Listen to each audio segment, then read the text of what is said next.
பெரும்பாலான மாவட்டங்கள்ல கோடை வெப்பச்சலன மழை தீவிரமடைந்து காணப்படுகிறது. அடுத்து வரக்கூடிய சில நாட்கள்ல மேற்கு காற்று மேலை காற்று வலுப்பெற்று தென்மேற்கு பருவமழை தொடங்குவதற்கான ஒரு சாதக சூழல் உருவாக்கும் என எதிர்பார்க்கப்படுது.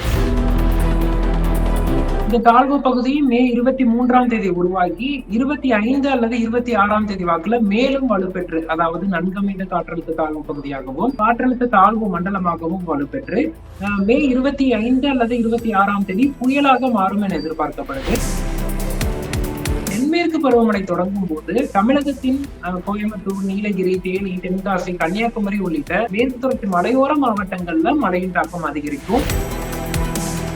புயல் பாத்தீங்கன்னா நமக்கு வடகிழக்கு அரபிக்கடல்ல உருவாக்கி இது முதல்ல கடல் பகுதி நோக்கி நகர்ந்து பின்பு குஜராத் நோக்கி நகர தொடங்கும் என எதிர்பார்க்கப்படுது. ஒரு 5 முதல் 6 சென்டிமீட்டர் அளவுக்கு வயநாட்டுல ஒரு 10 நாட்கள் தொடர்ந்து கனமழை பதிவாகி 12வது நாள் என்ன ஆகிருக்குமா, ஒரு கிட்டத்தட்ட ஒரு 24 மணி நேரத்திற்கு நிற்காத அடைமழை, ஒரு 12 சென்டிமீட்டர்ல இருந்து 15 சென்டிமீட்டர் மழைப்பொழிவு நிற்காமல் தொடர்ந்து பதிவாகும் போது நிலச்சரிவு ஏற்பட்டு ஒரு அபாயமான ஒரு சூழல் ஏற்பட்டது. இந்த ஆண்டும் பாத்தீங்கன்னா நமக்கு தென்மேற்கு பருவமழையை பொறுத்தளவுக்கு கேரளா, கர்நாடகா மற்றும் தமிழகத்தின் மேற்கு தொடர்ச்சி மலையோர பகுதி, நீலகிரி மாவட்டம், கோயம்புத்தூர் மாவட்டங்கள்ல மாதந்தோறும் 10 நாட்களுக்கு தீவிரமடைந்த அடைமழை பொழிவு கொடுப்பதற்கான வாய்ப்புகள் இருக்கு. Periyar Maniammai Institute of Science and Technology, Tanjavur. Civil engineering with specialization in GIS, remote sensing and more. Aachi Badam Drink. Aachi Badam Drink. ஒன்னு வாங்குனா ஒன்னு free.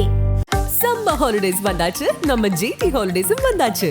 GT holidays, south India's number 1 travel brand. வணக்கம் sir. வணக்கம். தென்மேற்கு பருவமழை அப்படிங்கிறது பொதுவாக நம்ம ஜூன் மாதத்துல தான் ஆரம்பிக்கும் அப்படிங்கிறது எல்லாருக்குமே தெரியும். ஆனால் இந்த முறை கோடை காலம், அதாவது தமிழகத்தில் உச்சி வெயில் அடிக்கக்கூடிய கத்திரி வெயில்னு சொல்லக்கூடிய இந்த கோடை காலத்தில் மிதமான ஒரு கிளைமேட்டை பார்த்துட்டு இருக்கும். அண்ட் நிறைய இடங்களில் மிதமான மழையும் பார்த்துட்டு இருக்கும். தென்மேற்கு பருவமழை முன்கூட்டியே தொடங்கிடுச்சு அப்படின்னு புரிஞ்சுக்கலாமா? இல்ல, தற்போது பெய்து கொண்டிருக்கும் மழைப்பொழிவு பாத்தீங்கன்னா கோடை மழை தான். ஒரு காற்று சுழற்சி உருவாகி கோடை மழையை தீவிரமடை வைத்திருக்கு. இது பார்த்தீங்கன்னா நம்ம மார்ச் மாதத்திலும் இது போன்ற ஒரு பரவலான மழைப்பொழிவு தமிழகத்தில் இருந்தது. ஏப்ரல் மாதத்திலும் இது போன்ற ஒரு மழைப்பொழிவு இருந்தது. அதனைத் தொடர்ந்து தற்போது இந்த காற்று சுழற்சியின் விளைவாக தமிழகத்தின் பெரும்பாலான மாவட்டங்கள்ல கோடை வெப்பச்சலன மழை தீவிரமடைந்து காணப்படுகிறது. அடுத்து வரக்கூடிய சில நாட்கள்ல மேலை காற்று வலுப்பெற்று தென்மேற்கு பருவமழை தொடங்குவதற்கான ஒரு சாதக சூழல் உருவாக்கும் என எதிர்பார்க்கப்படுது. குறிப்பாக அரபிக்கடல், மத்திய கிழக்கு அரபிக்கடல்ல ஒரு காற்றழுத்த தாழ்வு பகுதி மே 23ஆம் தேதி உருவாகி மே 24ஆம் தேதி தமிழகம் மற்றும் கேரளால தென்மேற்கு பருவமழையை துவக்கும் என எதிர்பார்க்கப்படுது. ஓகே, அப்ப அரபிக்கடலை உருவாக்கக்கூடிய இந்த மேலடுக்கு சுழற்சி எத்தனை நாட்களுக்கு நீடிக்கும் சார்? இந்த தாழ்வு பகுதி மே 23ஆம் தேதி உருவாகி 25 அல்லது 26ஆம் தேதி வாக்குல மேலும் வலுப்பெற்று, அதாவது நன்கமைந்த காற்றழுத்த தாழ்வு பகுதியாகவும் காற்றழுத்த தாழ்வு மண்டலமாகவும் வலுப்பெற்று மே 25 அல்லது 26ஆம் தேதி புயலாக மாறும் என எதிர்பார்க்கப்படுது. இந்த புயலுக்கு சக்தி என பெயரிடப்படும். இந்த புயல் பாத்தீங்கன்னா முதல்ல வடமேற்கு திசையில் நகர்ந்து வடகிழக்கு அரபிக்கடல் நோக்கி நகரக்கூடும். இந்த புயலினால் பாத்தீங்கன்னா தென்மேற்கு பருவமழை மிக வேகமாக கர்நாடகா மற்றும் பிற மாநிலங்கள், ஆந்திரா, தெலுங்கானா உள்ளிட்ட மாநிலங்கள்லையும் மிக வேகமாக துவங்கக்கூடும் என எதிர்பார்க்கலாம். அப்படி பார்க்கும்போது மே 24ஆம் தேதி கேரளாவில் தொடங்கக்கூடிய தென்மேற்கு பருவமழை மே மாத இறுதிக்குள்ளாகவே விறுவிறுவென மற்ற மாநிலங்களையும் தொடங்குவதற்கான ஒரு சாதக சூழல் காணப்படுகிறது. ஆனா பெங்களூர் உள்ளிட்ட மாநிலங்கள்ல நம்ம ஏற்கனவே இப்ப மழையை பார்த்துட்டு இருக்கோம். அங்க வெள்ளம் மாதிரியான சூழல் நிலவிக்கிட்டு இருக்கு. நிறைய இடங்கள்ல தண்ணீர் தேங்கி இருக்கு. இப்ப இதன் பிறகு தென்மேற்கு பருவமழை ஆரம்பிக்கும், அது தீவிரமடையும் அப்படின்ற பட்சத்துல எந்தெந்த ஊர்களுக்கு பாதிப்பு இருக்கு சார் தமிழகத்தை பொறுத்த வரைக்கும்? தமிழகத்தை பொறுத்த வரைக்கும் தற்போது பெய்து கொண்டிருக்கும் இந்த வெப்பச்சலன இடிமழை வரக்கூடிய நாட்கள்ல படிப்படியாக குறைய தொடங்கும். சென்னையை பொறுத்த வரைக்கும் அடுத்த 2 நாட்களுக்கு மழைக்கான வாய்ப்புகள் இருக்கு. குறிப்பாக தற்போது வரைக்கும் சென்னையில மேற்கு காற்றின் ஊடுருவல் மிக குறைவாக தான் காணப்பட்டு வருகிறது. மே 21, 22 ஆகிய தேதிகள் எல்லாம் மாலை இரவு நேரத்துல சென்னை, திருவள்ளூர், காஞ்சிபுரம், செங்கல்பட்டு மாவட்டங்கள்ல பரவலாக பல இடங்கள்ல மிதமானது முதல் சற்றே கனமழையும், ஓரிரு இடங்கள்ல கனமழையும் நம்ம எதிர்பார்க்கலாம். தமிழகத்தின் பிற மாவட்டங்களை பொறுத்த வரைக்கும் மழையின் தாக்கம் வரக்கூடிய நாட்கள்ல நாளை முதல் படிப்படியாக குறையும் அப்படின்னு எதிர்பார்க்கலாம். தென்மேற்கு பருவமழை தொடங்கும் போது தமிழகத்தின் கோயம்புத்தூர், நீலகிரி, தேனி, தென்காசி, கன்னியாகுமரி உள்ளிட்ட மேற்கு தொடர்ச்சி மலையோர மாவட்டங்கள்ல மழையின் தாக்கம் அதிகரிக்கும். அதிலும் குறிப்பாக கோயம்புத்தூர் மாவட்டத்தின் வால்பாறை, சின்னக்கல்லாறு போன்ற பகுதிகளிலையும், நீலகிரி மாவட்டத்தின் மேற்கு தொடர்ச்சி மலையோர பகுதிகளிலையும் பரவலாக மிக கனமழை வரைக்கும் பதிவாவதற்கான வாய்ப்புகள் இருக்கு. ஓகே. ஆனா இப்போ இன்னைக்கு தென்மேற்கு பருவமழை தொடங்குறதுக்கு முன்கூட்டியே வந்து பார்த்தீங்கன்னா, மேற்கு தொடர்ச்சி ஒட்டிய சில மாவட்டங்களுக்கு வந்து கனமழை பெய்ய வாய்ப்பு இருக்கு அப்படின்னு சொல்லியிருக்காங்க. நீலகிரி, கோவை உள்ளிட்ட மாவட்டங்கள்ல. அது அப்படியே தொடருமா சார்? இல்ல தற்போது உள்ளது பாத்தீங்கன்னா வெப்பச்சலன மழை. காற்று சுழற்சியுடன் இணைந்த வெப்பச்சலன இடிமழை. இந்த இடிமழை மேற்கு மாவட்டங்கள், தமிழகத்தின் உள் மாவட்டங்கள்னு பல மாவட்டங்கள்ல கனமழைக்கான வாய்ப்புகள் இருக்கு அப்படிங்கிறது இன்றும் நாளையும் வந்து எச்சரிக்கை விடுக்கப்பட்டிருக்கலாம். இந்த மழைப்பொழிவு தென்மேற்கு பருவமழை நெருங்கும் சமயத்துல நமக்கு தமிழகத்துல மழையின் தாக்கம் குறைய தொடங்கும். அதே சமயத்துல மேற்கு தொடர்ச்சி மலையோர மாவட்டங்கள்லயும், கேரளா, கர்நாடகா மற்றும் காவிரி நீர்பிடிப்பு பகுதிகள் எல்லாம் பருவமழையின் தாக்கம் படிப்படியாக அதிகரிக்கும். இப்ப கர்நாடகாவே பாத்துக்கிட்டீங்கன்னா நமக்கு வந்து பெங்களூர்ல ஒரு கனமழை பதிவாகிட்டு இருக்கு. பருவமழை வந்து துவங்கி பருவக்காற்று வேகம் எடுக்கும் பட்சத்துல பெங்களூர்ல மழையின் தாக்கம் குறைந்து மிதமான மழையாக மாறக்கூடும். அதே சமயத்துல குடகு, சிக்மகளூர் போன்ற கர்நாடகாவின் கடலோர பகுதியும் அதனை ஒட்டியிருக்கக்கூடிய மேற்கு தொடர்ச்சி மலையோர மாவட்டங்கள்லயும் தென்மேற்கு பருவமழையின் தீவிரம் அப்படிங்கிறது அதிகரிக்கக்கூடும். ஹசன், குடகு, சிக்மகளூர் போன்ற மாவட்டங்கள் எல்லாம் பருவமழையின் தாக்கம் அதிகரிப்பதை நம்ம பார்க்க முடியும். ஓகே. அப்ப தென்மேற்கு பருவமழை ஆரம்பிக்க போகுது அப்படின்னு சொல்றீங்க. அண்ட் அது மட்டும் இல்லாம ஒரு புயலாகவும் இந்த மேலடுக்கு சுழற்சி மாறதுக்கான வலுப்பெறதுக்கான வாய்ப்பு இருக்குன்னு சொன்னீங்க. புயலாக மாறும் பட்சத்துல காற்றின் வேகம் எந்த அளவுக்கு இருக்கும்? மழையின் அளவு எந்த அளவுக்கு பொழியும் சார்? இந்த புயல் பாத்தீங்கன்னா நமக்கு வந்து வடகிழக்கு வங்க அரபிக்கடல்ல உருவாகி இது முதல்ல வந்து கடல் பகுதி நோக்கி நகர்ந்து பின்பு குஜராத் நோக்கி நகர தொடங்கும் என எதிர்பார்க்கப்படுது. குஜராத் மற்றும் மகாராஷ்டிரா மாநிலம் நோக்கி நகர தொடங்கும்.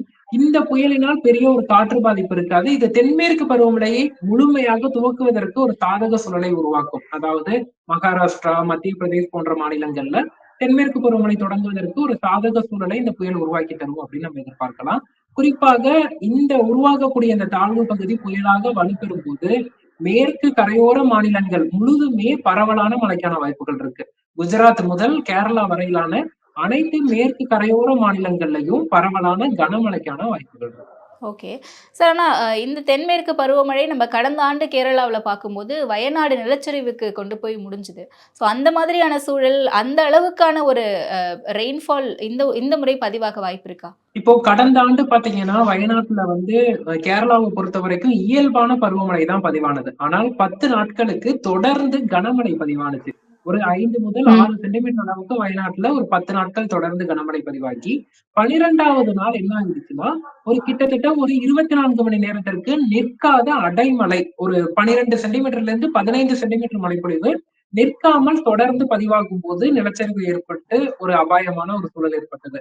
இந்த ஆண்டும் பாத்தீங்கன்னா நமக்கு தென்மேற்கு பருவமழையை பொறுத்த அளவுக்கு கேரளா, கர்நாடகா மற்றும் தமிழகத்தின் மேற்கு தொடர்ச்சி மலையோர பகுதி, நீலகிரி மாவட்டம், கோயம்புத்தூர் மாவட்டங்கள்ல மாதந்தோறும் 10 நாட்களுக்கு தீவிரமடைந்த அடைமழை பொழிவு கொடுப்பதற்கான வாய்ப்புகள் இருக்கு. அந்த 10 நாட்கள் சற்று எச்சரிக்கையாக இருப்பது நல்லது. சுற்றுலா பயணிகள் பருவமழை தீவிரமடையும் காலகட்டத்தை பார்த்து அந்த நாட்கள்ல மேற்கு தொடர்ச்சி மலையோர பகுதிகளுக்கும் நீர்வீழ்ச்சிகளுக்கும் செல்லாமல் இருப்பது நல்லது. இது தென்மேற்கு பருவமழை ஆரம்பிக்கிறதுக்கான சூழல்களை பார்த்தோம்.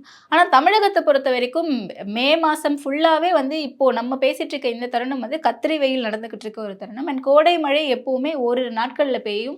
அண்ட் அடுத்த நாளே வந்து பாத்தீங்கன்னா வெயில் அப்படிங்கிறது ரொம்பவே அதிகமா இருக்கும், வெயிலின் தாக்கம். ஆனா இந்த முறை கிளைமேட்டே அப்படியே ஒரு மிதமான கிளைமேட்டா இருக்குல்ல சார், அது எப்படி புரிஞ்சுக்கலாம்? குறிப்பா இந்த நார்த் தமிழ்நாடுன்னு சொல்லுவோம்ல, நம்ம செங்கல்பட்டு, வேலூர், ராணிப்பேட்டை, சென்னை இந்த மாதிரியான இடங்கள்ல எல்லாம் வந்து வெயிலின் தாக்கம் அதிகமாக இருக்கக்கூடிய ஒரு சூழல் தானே காணப்படும். இப்ப மிதமான மழையை எப்படி புரிஞ்சுக்கலாம்? மேலடுக்கு சுழற்சி உருவாகி இருக்கிறது தான் இதுக்கு காரணமா, இல்ல வேற ஏதாவது காரணங்கள் இருக்கா? குறிப்பா பார்த்தோம்னா இப்ப நம்ம வந்து உதாரணத்துக்கு 2022, 2023 இது போன்ற ஒரு ஆண்டுகள்லாம் எடுத்து பார்த்தோம்னா வெப்பம் வந்து மிகவும் அதிகரித்து காணப்பட்டது. கோடை காலமான ஏப்ரல், மே மாதங்கள்ல வெப்பத்தின் தாக்கமும் வெப்ப அலைகளின் தாக்கமும் இருந்தது. இந்த ஆண்டு பாத்தீங்கன்னா நமக்கு வந்து கோடை காலம் தொடங்கியது முதலே, மார்ச் மாதம் முதலே மாதந்தோறும் தமிழகத்துல மழை பதிவாகிட்டு இருக்கு பரவலா. அதற்கான முக்கிய காரணம் என்னன்னா கடந்த ஆண்டு உருவான அந்த லானினா ஜனவரி மாதம் வரைக்கும் நீடித்து அதனை தொடர்ந்து தற்போது நடுநிலைக்கு வந்திருக்கு. அந்த எல்லினோவின் தாக்கம் இல்லாமல் இந்த கடல் சார்ந்த அமைப்புகள் வந்து மழைப்பொழிவுக்கு சாதகமான ஒரு அமைப்புகளா இருப்பதன் காரணமா இந்த ஆண்டு வெப்பம் தணிந்திருக்கும். கோடை காலத்தில் பெரிய வெப்பத்திற்கோ அல்லது வெப்ப அலைகளுக்கோ வாய்ப்பு இல்ல. இயல்புக்கு அதிகமான மழைப்பொழிவுக்கான வாய்ப்புகள் இருக்கு என்பது முன்பே கணிக்க முடிஞ்சது. அதே போன்று இந்த ஆண்டு வெப்பம் தணிந்தும் இயல்புக்கு அதிகமான மழைப்பொழிவு உரிய ஒரு மாதமாக அமைந்திருக்கு. இது மை மாதம் மட்டுமல்ல. ஜனவரி மாதம் முதலே நீங்க எடுத்து பாத்தீங்கன்னா, ஜனவரி, பிப்ரவரி மாதமான குளிர்காலத்திலும் தமிழகத்தில் இயல்புக்கு அதிகமான மழைப்பொழிவு பதிவானது. அதனைத் தொடர்ந்து மார்ச், ஏப்ரல், மே என்று ஒவ்வொரு மாதமுமே இயல்புக்கு அதிகமான மழைப்பொழிவு பதிவாகிட்டு இருக்கு.